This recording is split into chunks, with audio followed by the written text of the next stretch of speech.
Ilya here, and in this video I'm going to show you how to import fonts in CapCut PC. Basically it's pretty easy, just follow these steps I do to not make any mistakes. So as you can see, I had a part of the text here, and what if I want to add the text? Let's like anime, basically it doesn't matter.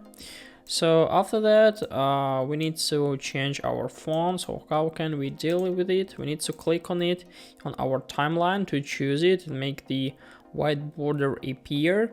And after that, in this right top window, we need to click on text basic. And as you can see, we have like font here. So there are a lot of choices we have, so we can click, and there are a lot of them. So if we want to use any font here, we need to click on this icon, which is like download or import, and after that in a few seconds it will be like download it and import it to our app, and we are able to use it now. So now we can just choose it, and as you can see, we have this font. So this is a way how can we import and use fonts in CapCut PC. Hope this video helped you out. Please leave a like, comment, and subscribe. Goodbye.